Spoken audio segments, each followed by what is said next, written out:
James Harden just put in a trade request from the Philadelphia 76ers. So we're going to be talking about that.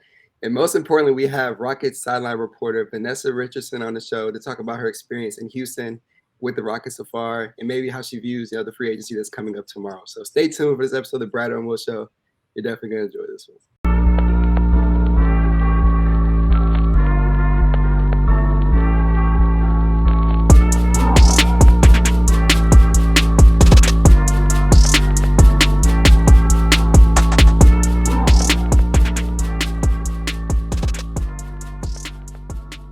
All right, and welcome back to the episode of the Bradeaux and Will Show. I'm your first host, Will. As always, you can find me on Instagram and Twitter at Bias Houston. I'm going to quickly shout out the Bradeaux and Will page on Instagram, TikTok, Twitter, and, of course, YouTube. You guys just helped us hit 1,000 subscribers just this week, so we really appreciate that. And I'll pass it off to Brad. I'll keep it short and brief. You guys have been great. Our views are going up steadily, so make sure to hit that subscribe button if you've been listening lately. But as always, man, y'all know where to find me. Bradeaux NBA, Instagram, Twitter, favorite stats, highlights, like I saw covered. But we have a special guest today. You guys all recognize her. We got Vanessa Richardson on the show. We got the chance to see her last week at the Rockets watch party. Had a great conversation, and we got her to agree to come on the show. We held her hostage and got her on here. So. You're so sweet, but I believe my words were, "Don't offend me by not inviting me on your show." So that's what happened. Yeah, I forgot. But how are you? It's great to have you on. It's great to have you on. I'm good, guys. I appreciate you having me on. I've stayed busy this summer. I've done a lot with the Astros, but happy to be back in Rockets mode and excited for all of the news and possibilities that the next couple of days will hold, from free agency to coaching staff to, all of the things that are happening that are really good for the franchise. So I'm Gucci. I'm good. There you go. Me too. We'll kick it to Will for the first question. We got about 7 or 8 of them. We'll get it started right now. Yeah.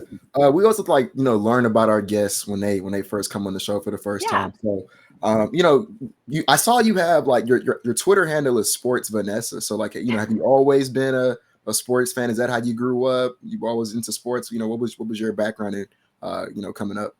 Yeah, good question. I'm from a smaller town in Indiana and always loved sports. Like a lot of people, that is, how my late father and I really bonded. And I grew up with a stay-at-home dad because I had multiple sclerosis and was in a wheelchair. So I would get off the bus and we would watch Sports Center. And, in Indiana, basketball is life. It's not a hobby. It is like a lifestyle for a lot of people in that state. So we went to Indiana State games, which are in my hometown in Terre Haute. We drove to Bloomington for Indiana games, hit Pacers games. High school basketball there is like high school football in Texas. I mean, it really is. So when I was in elementary school, there was an AAU super team that was Eric Gordon, Mike Conley Jr., Josh McRoberts, one of the team. It just was Greg Oden. It was insane.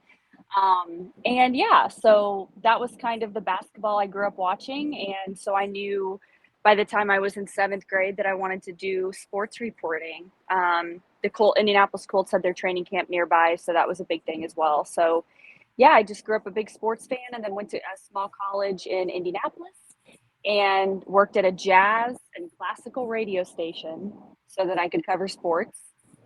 And so on, the weekends, it was like, you're listening to smooth jazz with Vanessa. But that's why I was able to cover, the Pacers and the Indy 500 and the Colts and all that as a media member at such a young age.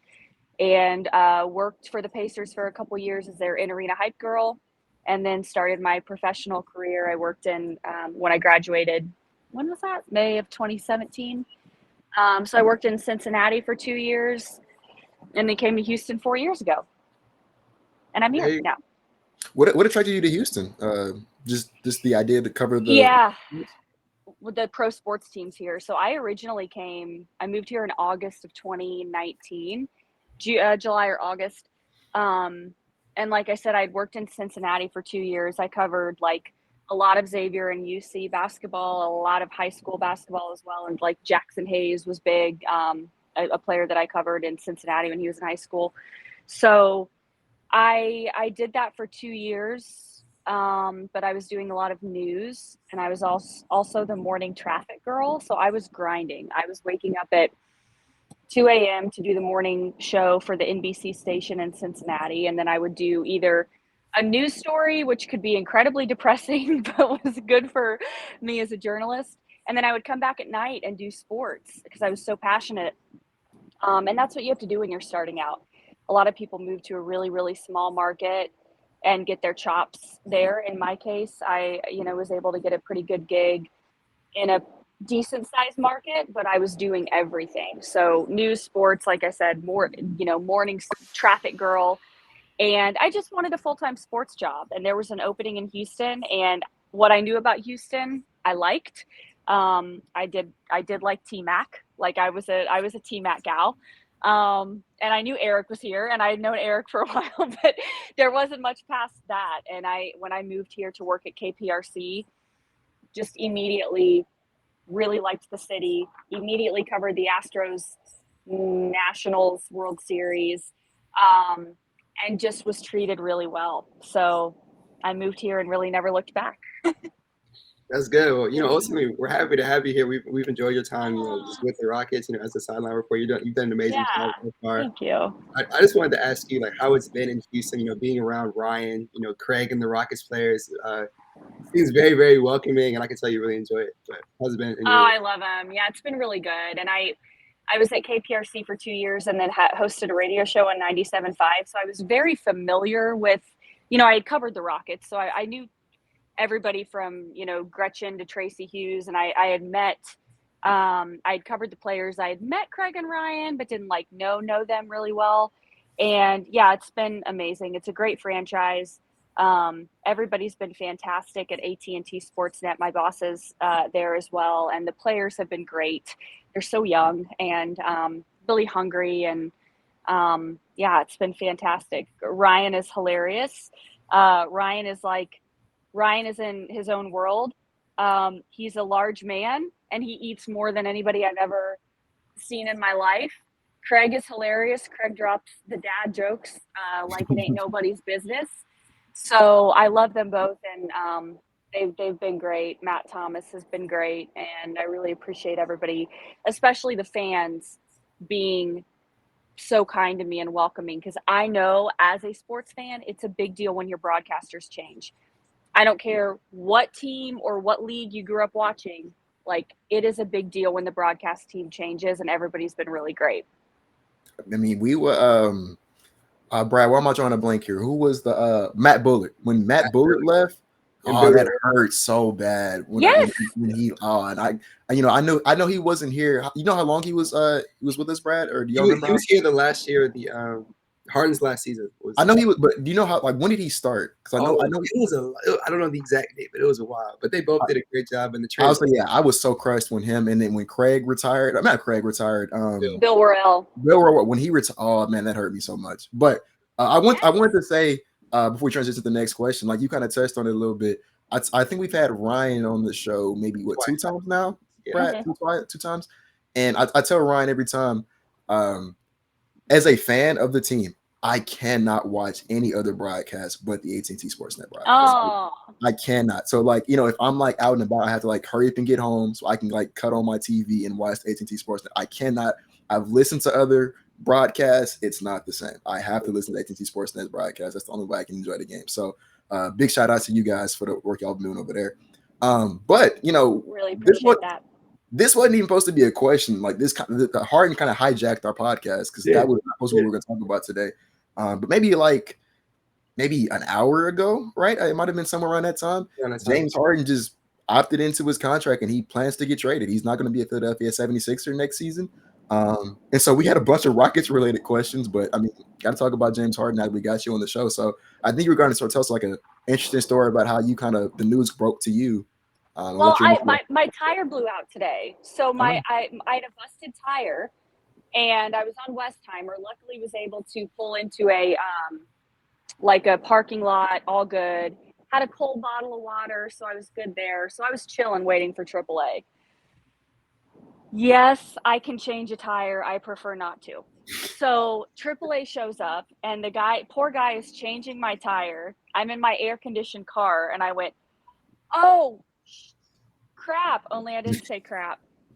And the guy changing my tire was like, what's wrong? Are you okay? And I was like, oh, no, you're good. And then I told him what I had just seen on Twitter from Woj. So he was like, here I am in my car with like my AC blasting in my face, like fanning myself. And he thinks I'm having some medical emergency. No, it's just I saw the James Harden news. So, yeah, I mean, unpredictable situation, right? Like, I always tell people this because I've covered sports at this point in some capacity for like 10 years. Every player has a different priority. There are NFL players I've covered who their priority, they realize they're never going to win a Super Bowl. They're towards the end of their career, so their priority becomes living in a city that they like and making one last big contract. There are players that want to win a ring. When James Harden took less money to be in Philly, that was clearly the move. When he talked about coming to Houston, it seemed like the priority was, the culture and being in a city he loved. And so I think my question mark with James Harden has just always been like, well, what's his priority going to be versus also what do the Rockets want? And what do Rafael Stone and Ime Udoka visualize this roster looking like? Like, those are two things. What is his priority? And what are the Rockets willing to visualize and want for their team next season? So it seems like now we have at least a couple of those answers, and we'll get in for more information, I'm sure, in the coming days.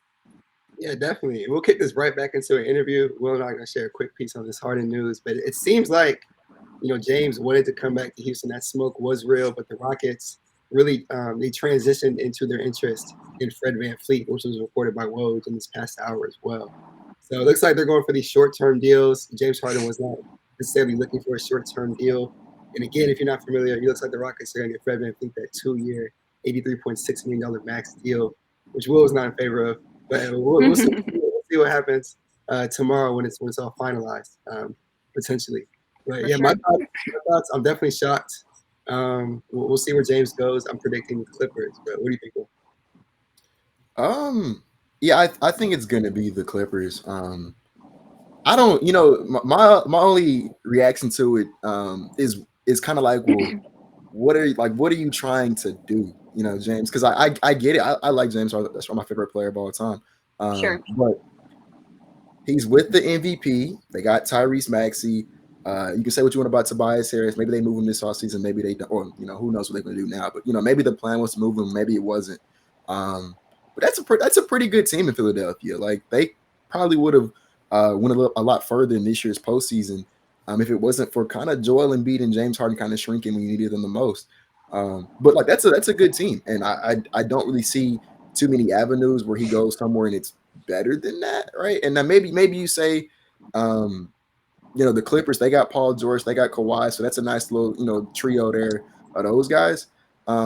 But like, for me, it's like you're leaving one injury-prone player for two injury-prone players. Like, both of them you're gonna have problems with them come May, June to play basketball. So I don't know, man. But I agree with you, bro. I think he's going to the Clippers. Another interesting name that's been floated out there, which The Knicks, huh? No, the Knicks. Okay, so I don't get that one either. And then the Suns.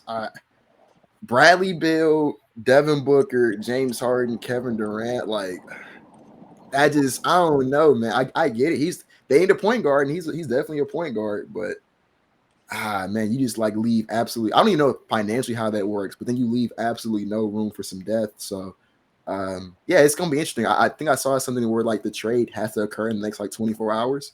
Yeah.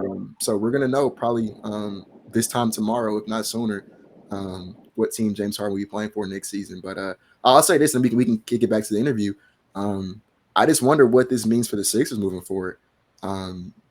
Joel Embiid might be on a different team, because if I'm him, I don't really want to play for the Sixers without James Harden. They're not gonna get a star in return for him. They don't got the leverage for that. So yeah, I maybe there's a world where Joel Embiid's playing for a different team next season, and Philadelphia kind of goes into a rebuild. Who knows?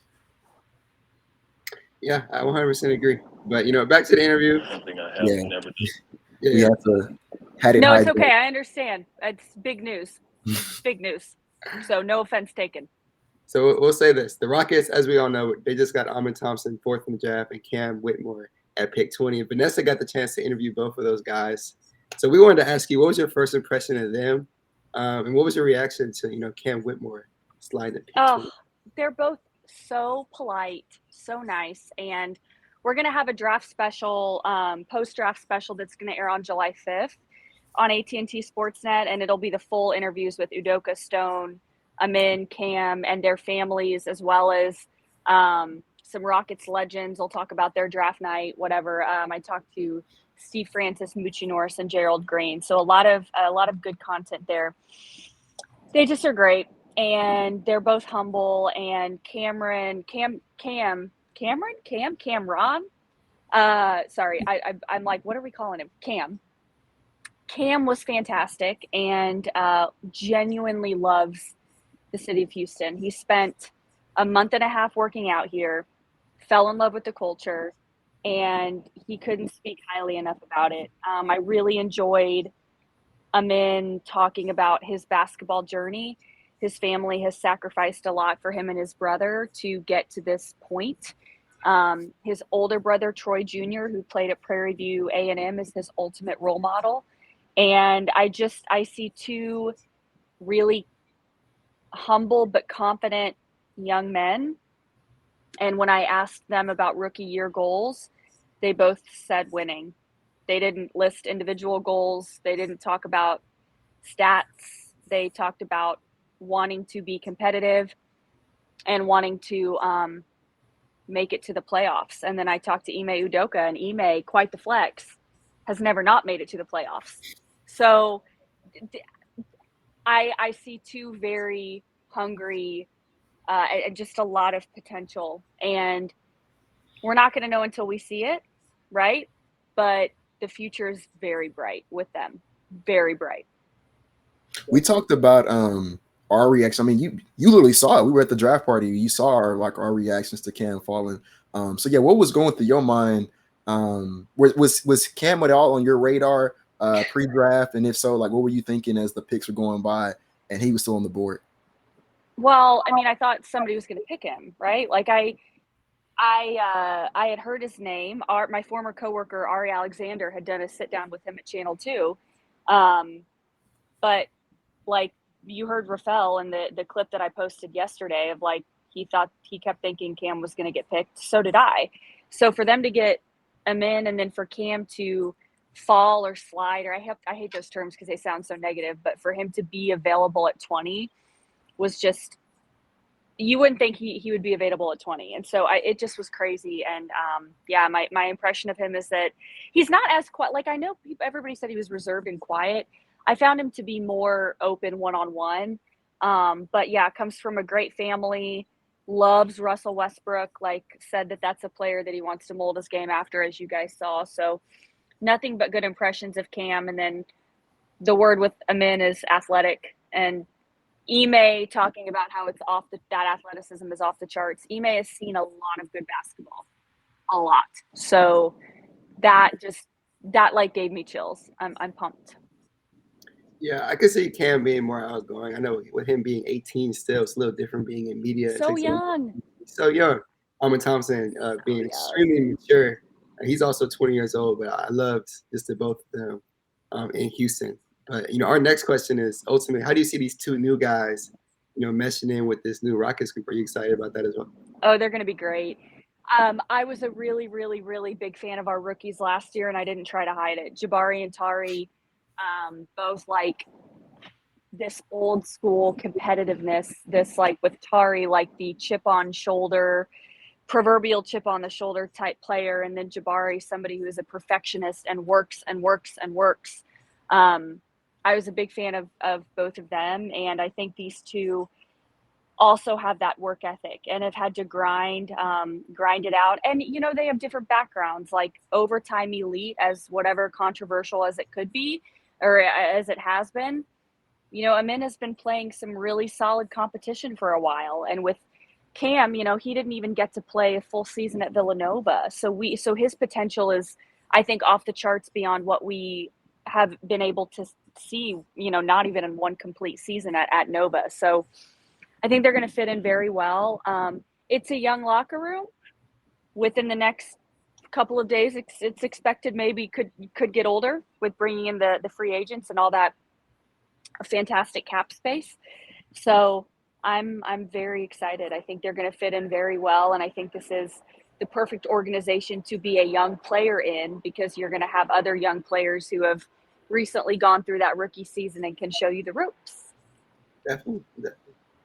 And then speaking of people you got to spend a lot of time with, you kind of touched on it earlier, Coach Ime Udoka. It's kind of funny because I think one of the first times I even really interacted with you was when we were talking about just the lack of media coverage of him. Like it was crazy to me how this this coach who was top of a lot of people's boards and what coach they want to hire for the team just came to the Rockets and nobody was saying anything about it. So what was like your reaction, and then you got a lot of time to spend with Udoka? What are your impressions of him? Everybody that I talked to in Boston that covered him really enjoyed him and really liked him, thought he was very fair. And so my impression of him, you always go off the referral system. You talk to people you trust when it comes to anybody, and everybody that I really liked said that Ime was fantastic. So I knew that I was probably going to like him, but this is somebody who's had to work for every single thing that he's had. Like, son of an immigrant, growing up really, poor in Portland. Somebody did a really good article on him that I read early on, and I wish I could remember who it was, but this is somebody that's had to work for everything that he's had. He had a grinded out NBA career, and he's very loyal, as you can see with his coaching staff. He's keeps his ties to Portland very strong, and the guys that were on his staff in Boston and Brooklyn, etc. So yeah, I think he's a leader.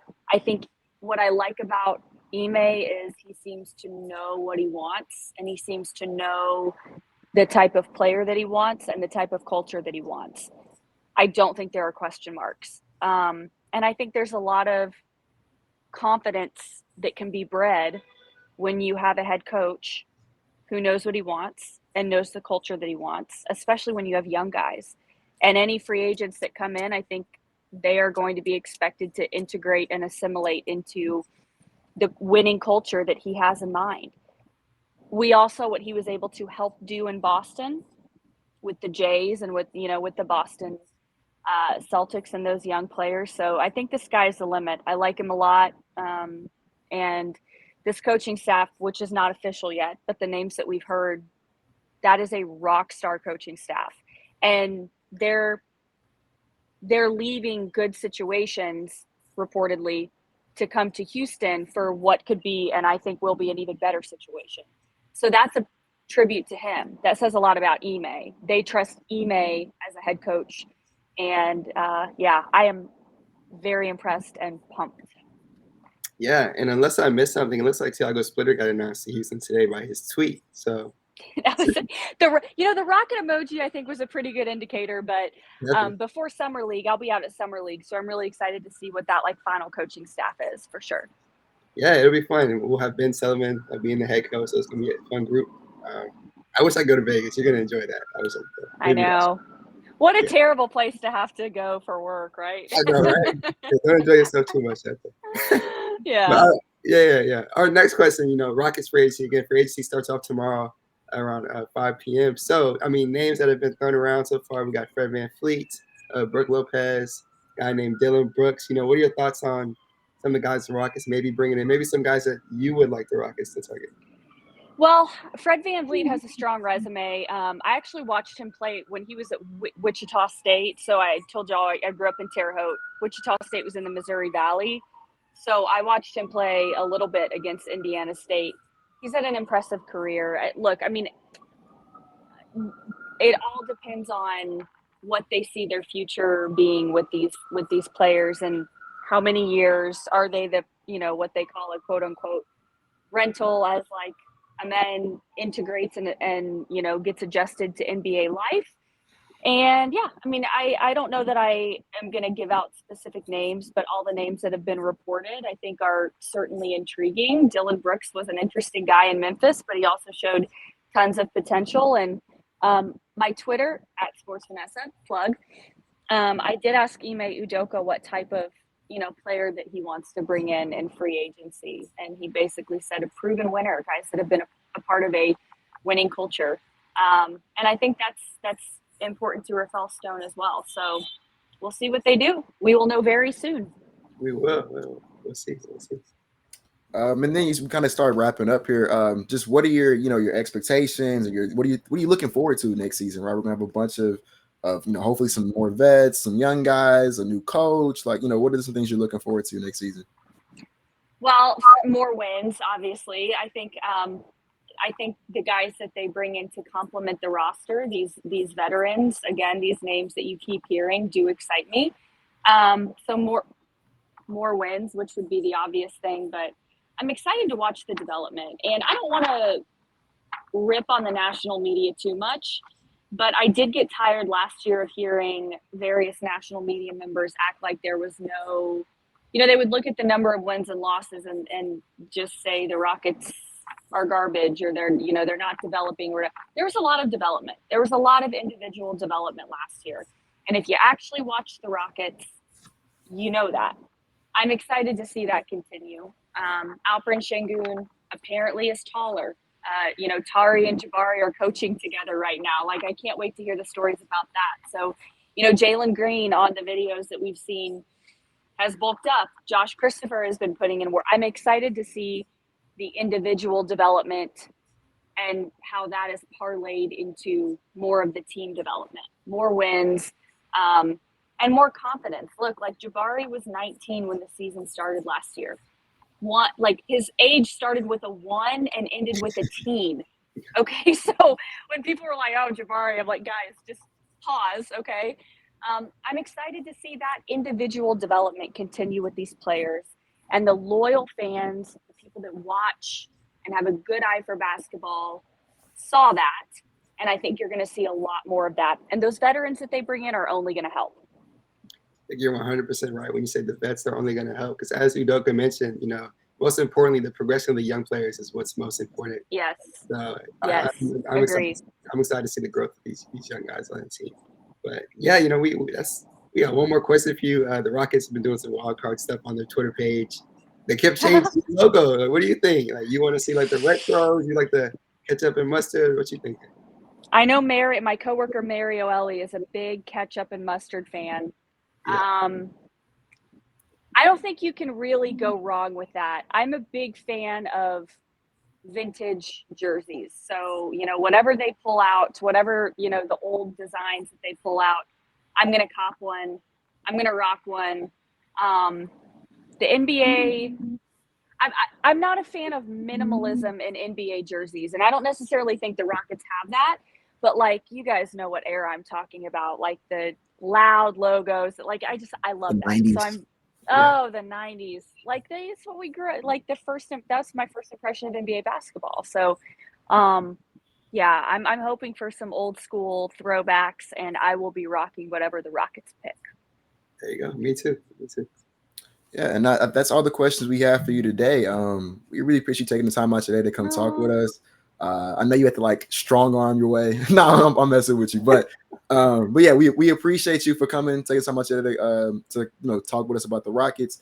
I want to give you the opportunity, not that you need it from us, but to plug anything you want us to the listeners at home to be on the watch out for. Oh, thank you.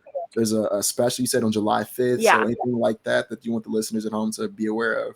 Yeah, just that July 5th on AT&T Sportsnet. And then I'm at Sports Vanessa on everything: Twitter, Facebook, TikTok, Instagram, YouTube, whatever. So that's where you can find a lot of the interviews I do and a lot of the content that I very proudly put out from Rockets players, stories, all that. So, yeah, thanks for having me on, guys.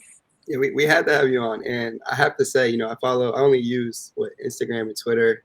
Vanessa's a great follow, again, at Sports Vanessa. So make sure to give her a follow. You'll enjoy it. You won't regret it. You all love Rockets news. You'll love Vanessa's content. Yes, well, hopefully we get you back on the show again. And yes. And as always, y'all know where to find me.